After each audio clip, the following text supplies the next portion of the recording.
Hey guys, I'm back finally. Sorry for the delay. Today's video we're gonna see a few things. We're gonna see how to remove the exhaust, spark plugs, the ones that are deep in there, and the full wiring harness. So let's get started.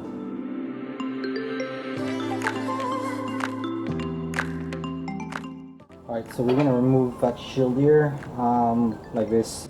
Since we have the other one already removed, we're gonna be able to remove the two exhausts. There's one bolt here holding everything.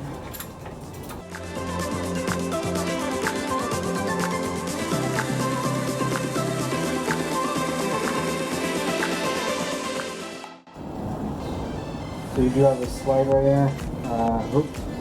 So just remember that. So that's basically push up a little bit in order to get it out. So let's loosen this up and then go from there.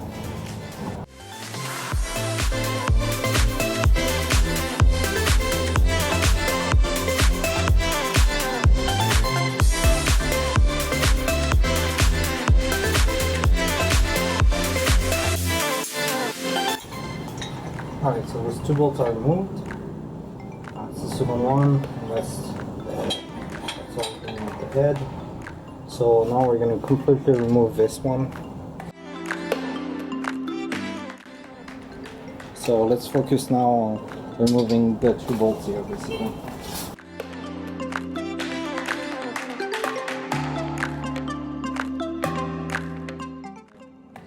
You need to remove those two bolts as they're holding the exhaust.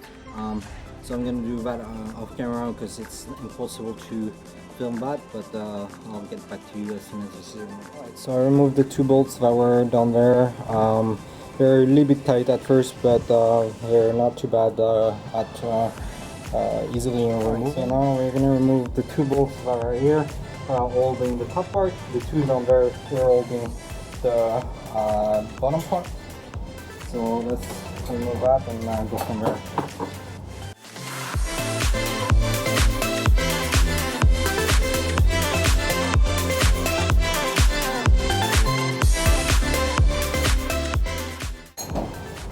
Alright, so two more bolts removed.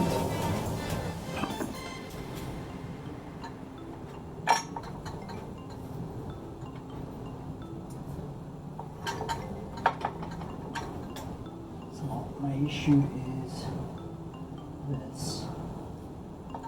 So I was able to remove this, but this here, it's so close to the frame, it's actually blocked.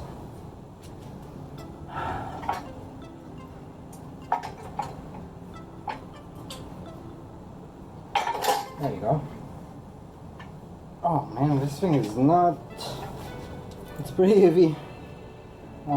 It's a lot of pounds there. It's definitely a lot of weight that needs to be removed. Alright, so that's a big part removed.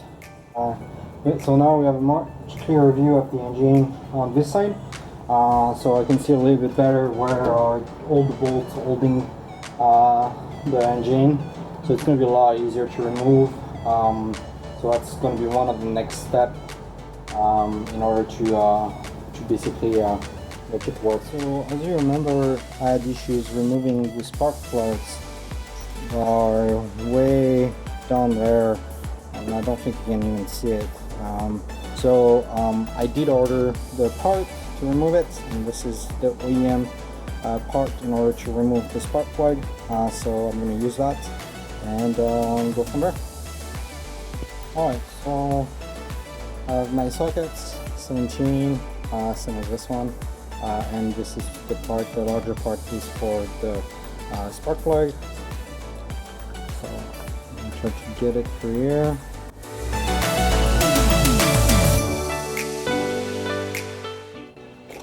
So I should be able to just do this here.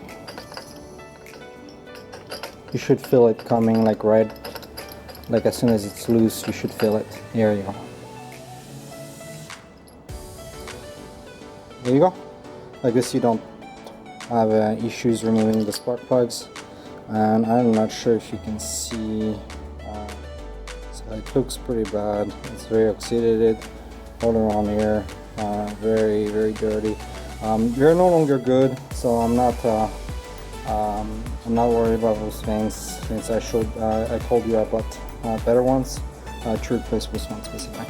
So OEM tools make some difficult things like that easier. There's a few tips and tricks online from different guys who show you how to remove it differently. I tried that, but the problem is this spark plug specifically was so tight that none of those things worked with it. So I'm glad I bought this, and makes things easier basically.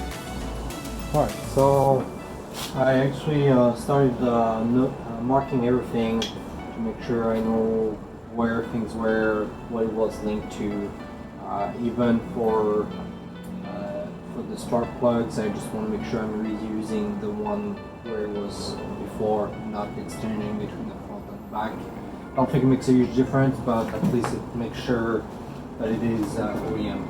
So I'm gonna have all the electronics here. You can see all the stuff is marked. So we're gonna start removing that. And one thing is why I'm doing this is to make sure I know where things are, I know what to do with it, I know what to replug if I need to replug. But the main part right now what we're going to do is remove anything that can be removed directly from the cable, so like anything like the rectifier, things like that. And then we're going to remove all the cable itself. Before removing it, we for sure will need to take care of the front. I haven't marked everything yet in the front because it's a little bit more compact, so we're going to need to figure that out. So let's get this removed first on this side.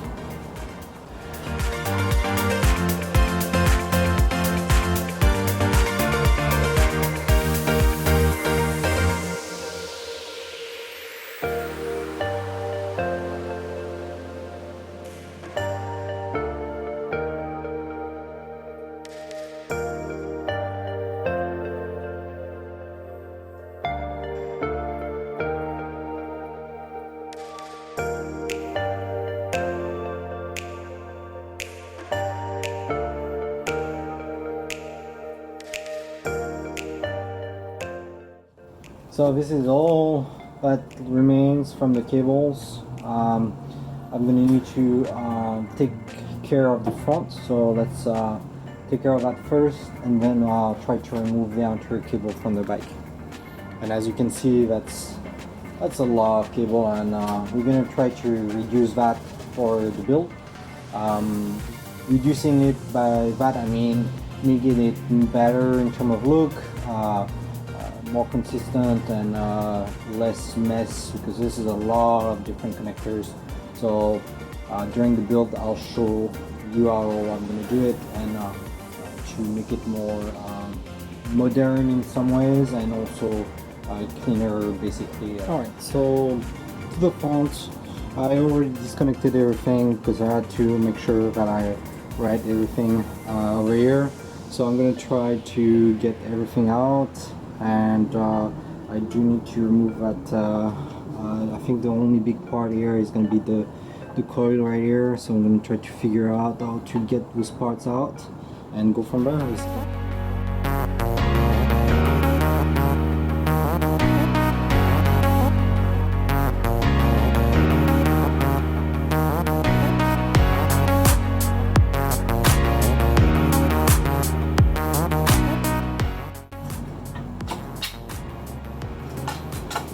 There you go. I'm done.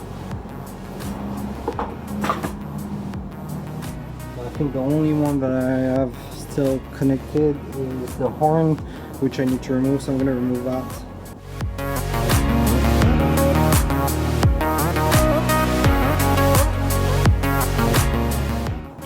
Alright, so that's the horn removed. So it looks like the horn is connected to, not sure what this piece is. It's related to the radiator and the engine.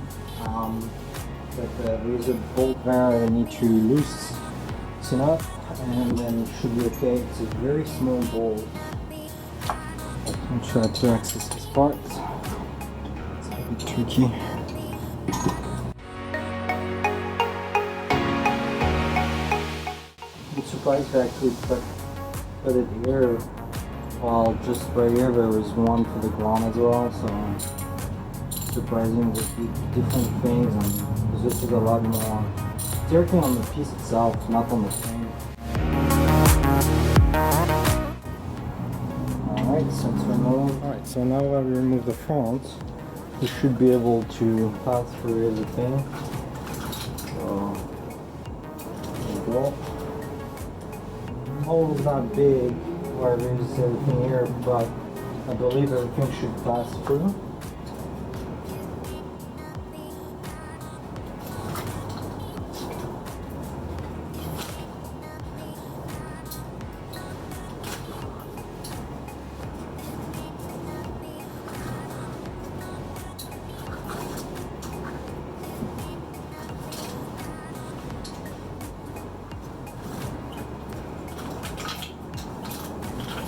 There you go. And this is it. So, you're on your cable. Alright, that's it for today's video. I'll catch you next time.